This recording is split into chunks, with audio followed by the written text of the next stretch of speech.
Hi అండి, welcome to my channel Bhagyalakshmi పచ్చ. ఎలా ఉన్నారు? బాగున్నారా? నేను కూడా చాలా బాగున్నాను. వీడియో చూసే వాళ్ళందరికీ ఒక చిన్న రిక్వెస్ట్, చూసిన వాళ్ళు తప్పనిసరిగా వీడియోకి అయితే ఒక లైక్ కొట్టండి. ఏంటి గచ్చు మొత్తం గడకుండా ఏదో ఒక చుక్క నీళ్ళు చల్లుతుంది అనుకుంటున్నారా? నైట్ ఫుల్ వర్షం పడ్డదండి. గచ్చు మొత్తం నీట్గానే ఉంది. తెల్లవారుజామున పడ్డదో ఏమో, ఇంకా నీళ్ళుగా ఉంది. గచ్చు కూడా చాలా నీట్గా ఉంది. కసువులు అయితే ఊడ్చాను. కసువులు ఊడ్చేసి ఇంకా ముగ్గు అయితే వేస్తున్నా. ఉట్టి గచ్చు మీద ముగ్గు వేయకూడదు కదా, కొన్ని నీళ్ళు అయితే చిలకరించి ముగ్గు అయితే వేస్తున్నాను. నిన్న వీడియో పెట్టలేదు కదా, వీడియో పెట్టడానికి కుదరలేదు. నిన్నైతే హాస్పిటల్కి వెళ్ళాము. అమ్మకి ఇంకా హెల్త్ బాగుండకపోతే హాస్పిటల్కి అయితే తీసుకెళ్ళాను. అప్పుడప్పుడు వెళ్ళి ఇంక చూపించుకొని మందులు అయితే తెచ్చుకుంటుంది. అందుకోసమే ఇంకా హాస్పిటల్ వెళ్ళాలని చెప్పేసి వీడియో పెట్టలేదు. ఇంకా అంత రిస్క్ తీసుకొని వీడియో పెట్టినా కానీ అంతగా వ్యూస్ అయితే రావట్లేదు. అందుకని నాకు విసుకొచ్చేస్తుంది. ఇంకా అంత రిస్క్ తీసుకొని ఎక్కడికన్నా వెళ్ళేటప్పుడు వీడియో అప్లోడ్ చేయాల్సిన అంత అవసరం ఏంట్లే అనిపించింది. అందుకనే వీడియో కూడా అప్లోడ్ చేయలేదు. మంచిగా వ్యూస్ వస్తుంటే మనకు కూడా బాగా ఎంకరేజ్మెంట్గా అనిపించింది. వీడియో పెట్టాలి, వీడియో అప్లోడ్ చేయాలి, అందరు చూస్తారు అని అనిపించింది. అంతగా వ్యూస్ రానప్పుడు మనకు కూడా పెట్టాలనే ఇంట్రెస్ట్ అయితే ఉండదు. ఒక వీడియో తీసి అప్లోడ్ చేయాలంటే దానికి ఒక రోజు టైం అయితే పట్టిద్ది. వీడియో తీసుకోవాలి, దానికి ఎడిటింగ్లో వాయిస్ ఓవర్లని ఇంకా ప్రాసెస్ చాలా ఉంటుంది కదా, అది చాలా కష్టంగా ఉండిద్ది. ఒక గంటలో ఒక అరగంటలో అయిపోయే పని అయితే కాదు. ఫ్రీ బస్ ఎక్కాలంటే భయం వేస్తుందని చెప్పాను కదా, అయినా కూడా పోంది అయితే తప్పట్లేదు. ఫంక్షన్లు అలాంటివన్నా మానుకోవచ్చు, కానీ ఇంక ఇలాంటి అర్జెంట్ అవసరాలు మానుకోలేం కదా, అందుకనే వెళ్ళాము. మేము హాస్పిటల్కి వెళ్ళింది పేటకైతే వెళ్ళాము, నర్సరావుపేటకైతే వెళ్ళాము. కానీ బస్సు అయితే మాత్రం అసలు అంత రద్దీ లేనే లేదండి. సీట్లు అయితే దొరికినాయి, ఖాళీగా ఉంది. బస్సులో నుంచున్న వాళ్ళు కూడా అంతగా అయితే లేరు. బస్సు కూడా జనం ఎక్కువగా ఉన్నారనుకోండి, బస్సులు కూడా ఆపట్లేదు, ఇంకా ఆపకుండా వెళ్తున్నారు. మేము గుంటూరు వెళ్ళాం కదా, ఆ బస్సు అయితే బస్సు నిండా జనం ఉన్నా కూడా మళ్ళీ బస్సులు ఆపుతున్నారు, ఆపి జనాన్ని ఎక్కించుకుంటున్నారు. కానీ ఈ బస్సు అయితే అలా కాదు. నాకు హాయిగా అనిపించింది. పోయేటప్పుడు కానీ వచ్చేటప్పుడు కానీ చక్కగా సీట్లు దొరికినాయి. ఎటువంటి ఇబ్బంది లేకుండా హాయిగా ప్రశాంతంగా ప్రయాణం జరిగిందనుకోండి. కానీ హాస్పిటల్లో జనం ఉన్నారా బాబోయ్, ఏమి జనమో జనం అండి. ఇసుకేస్తే రాలదు అంటారు చూడండి, ఆ టైప్గా ఉన్నారు జనము. ఎంతమంది జనమో. నిజంగా జనానికి కూడా రోగాలు ఎక్కువైపోయినాయండి. ఒక వయసుతో సంబంధం లేదు. ఆ డాక్టర్ ఎముకలకి నరాలకు సంబంధించిన డాక్టర్ కదా. యాక్సిడెంట్లు అయిన వాళ్ళు, కింద పడితే కాళ్ళు ఇరిగిన వాళ్ళు, చేతులు ఇరిగిన వాళ్ళు, ఎముకలు గొల్లబారిన వాళ్ళు, కీళ్ళవాతాలు వచ్చిన వాళ్ళు, అబ్బా ఇలాంటి వాళ్ళు ఎంతమంది జనమో అండి. పిల్లలు కూడా ఆడుకుంటా కింద పడతారు కదా, పడి కాళ్ళు చేతులు ఎరగొట్టుకుంటారు. అలాంటి పిల్లలు చూడలేమనుకోండి హాస్పిటల్లో. అలా ఉంటుంది పరిస్థితి. జనం కూడా ఏమి జనమో జనం అండి. అసలు ఎప్పుడన్నా హాస్పిటల్కి వెళ్ళి ఒక్క గంటలో చూపించుకొని వచ్చింది లేదు. అసలు ఎన్ని గంటల టైం పట్టిద్దో. మనం తినే ఫుడ్ వల్ల ఏమో కానీ అసలు ప్రతి ఒక్కళ్ళకి ఏదో ఒక అనారోగ్య సమస్యనండి. ఎముకల్లో పుష్టి అనేది ఉండట్లేదు. కొంతమందిని చూడటానికి చాలా లావుగా కనిపిస్తాము, అమ్మో వీళ్ళకి చాలా బలం ఉందనుకుంటారు. కానీ వాళ్ళకి పుట్టే రోగాలు ఉంటాయి. అసలు అంత లావున కనిపిస్తారా, వాళ్ళకి అసలు బ్లడ్ లేదంటారు. మీకు అసలు బ్లడ్డే లేదండి అంటారు. ఒళ్ళంతా నీరేను, అసలు బ్లడ్డే లేదు, ఊదొళ్ళు వచ్చింది, అది ఇదని చెప్తూ ఉంటారు. వాళ్ళకి ఎన్నో ఆరోగ్య సమస్యలు వస్తాయి. మరి సన్నగా యాక్టివ్గా ఉంటారు, సన్నగా ఉన్న వాళ్ళకి రోగాలు రావంటారు కదా. సన్నగా ఉన్న వాళ్ళకు కూడా ఏదో ఒక రోగం వస్తుంది. ఎముకలు గుల్లబారిపోవటం అని, కాలు నొప్పులని, మోకాలు నొప్పులని.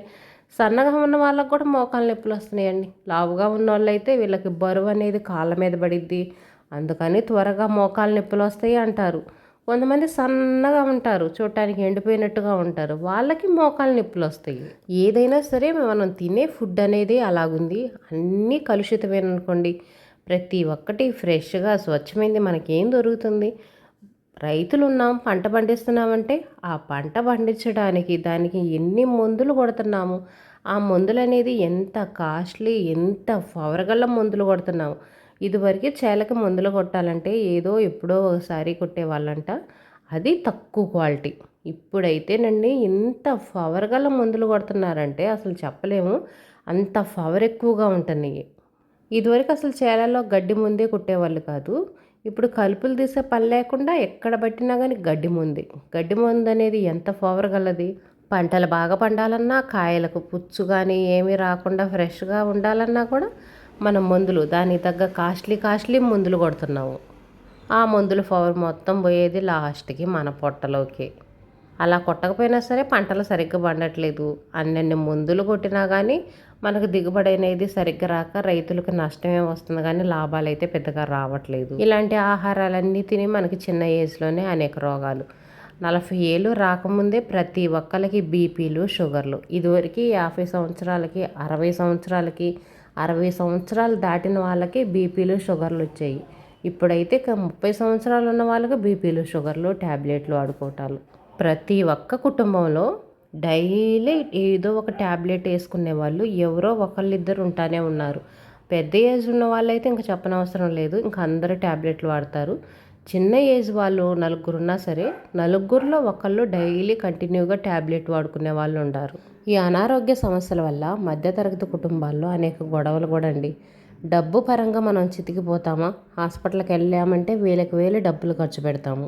ఆర్థికపరమైన ఇబ్బందులు వస్తూ ఉంటాయి. దానివల్ల ఇంట్లో గొడవలు అనేక సమస్యలు వస్తాయి. కానీ తప్పదు కదా మనకి.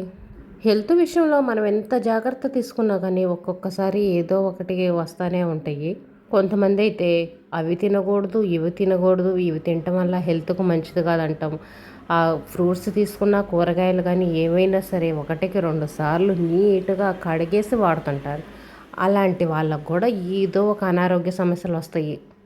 నిజం చెప్పాలంటే ఎక్కువ కేర్ తీసుకున్న వాళ్ళకే అనారోగ్య సమస్యలు వస్తాయి. కొంతమందికి అయితే అసలు హెల్త్ విషయంలో ఎంత జాగ్రత్తగా ఉంటారంటే అంత జాగ్రత్తగా ఉంటారు. వాళ్ళకి సడన్గా హార్ట్ అటాకులు రావటం ఇలాంటివి కూడా జరుగుతుంటాయి. ఇలాంటివి మనం అయితే చాలా చూస్తూ ఉంటాము. అవి తినకూడదు, ఇవి తినకూడదు, అవి ముట్టుకుంటే ఇన్ఫెక్షన్ వస్తుంది, ఇవి ముట్టుకుంటే ఇన్ఫెక్షన్ వస్తుందని అందరికి సలహాలు ఇస్తూ ఉంటారు. వీళ్ళకే అన్ని ఆరోగ్య సమస్యలన్నీ వచ్చినాయని కొంతమంది హేళన చేసేవాళ్ళు కూడా ఉంటారు. కానీ మన జాగ్రత్తలో మనం ఉండాలి, తప్పు లేదు. తర్వాత అంతా దేవుడి చిత్తం అనుకోండి.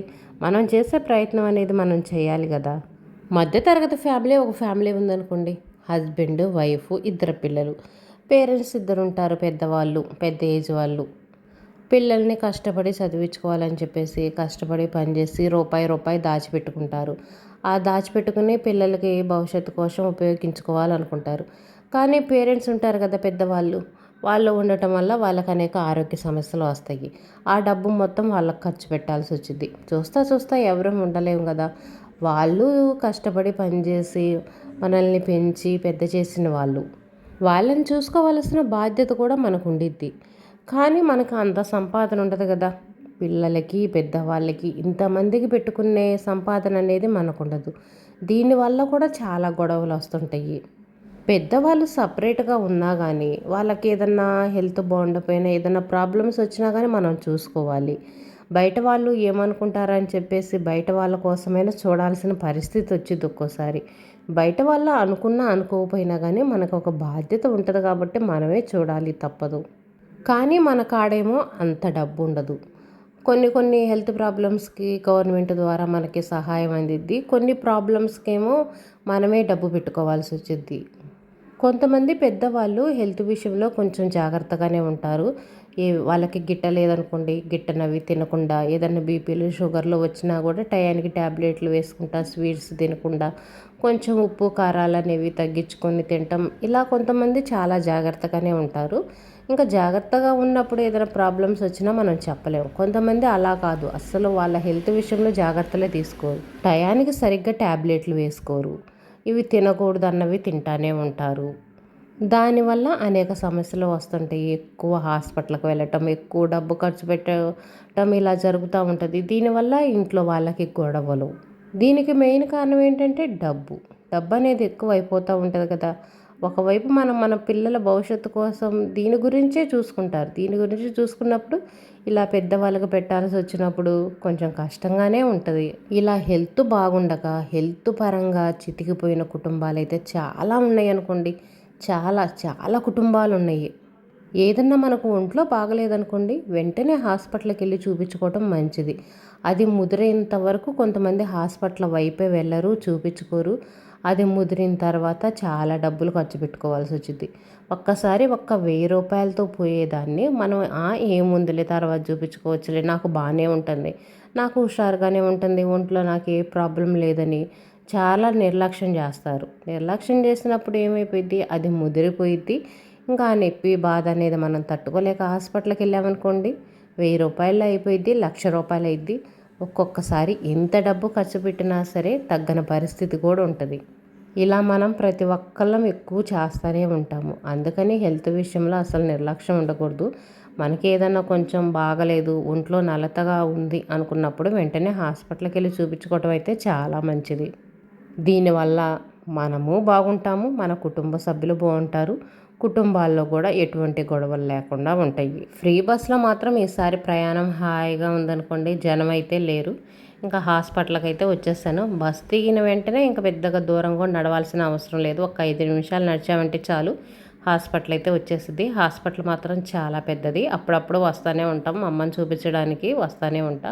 ఇప్పటికే కనీసం 4-5 సార్లైనా వచ్చి ఉంటాను. జనం మాత్రం ఫుల్గా ఉన్నారు. వెళ్ళేటప్పుడు అయితే నేను కొంచెం అన్నం తీసుకెళ్తా, జనం ఎక్కువ ఉంటారు. డాక్టర్ గారు చూసేటప్పటికి చాలా లేట్ అవుతుంది. అందుకని మా అమ్మ ఇంకా ఆకలికి ఉండలేదని చెప్పేసి తన వాటికి కొంచెం అయితే తీసుకెళ్తాను. ఇదైతే బయట ప్లేసు, చెట్లు ఉంటాయండి. అసలుకి ఇంత కూడా ఎండ అనేది రాదు. పెద్ద చెట్లు అల్లుకొని ఉంటాయి. అస్సలు భలే నీడ ఉంటుంది అనుకోండి. ఇక్కడైతే ఇంకా బెంచీలాగేశారు. ఎవరన్నా అన్నం తెచ్చుకున్న వాళ్ళు ఇక్కడ కూర్చొని అయితే తింటారు. హాస్పిటల్ వసతి కూడా చాలా బాగుంటుంది. మనం చూపించుకునే కాడ టాయిలెట్ ఉంటుంది. ఎప్పుడు వెళ్ళనియండి, అసలు ఎంత నీట్గా ఉంటుందో. ఇంతమంది జనం మీద ఆ టాయిలెట్ అనేది అంత నీట్గా మెయింటైన్ చేస్తున్నారంటే మాత్రం చాలా గ్రేట్. హాస్పిటల్ చూడటానికి పాత దానిలాగా ఓల్డ్గానే ఉంటుంది, కానీ టాయిలెట్ మాత్రం ఎప్పుడు నీట్గా ఉంటుంది. కలర్ వేసి ఉంచుతారు. మంచి సువాసనగా చాలా నీట్గా ఉంటుంది. మన హాస్పిటల్కి వెళ్ళాలంటే మెయిన్ భయపడేది అమ్మో టాయిలెట్లు ఎలా ఉంటాయని భయపడిపోతూ ఉంటాము. చెట్లు చూడండి గుబురుగా అసలు ఎంత నీడగా ఉన్నాయో, చాలా బాగున్నాయి.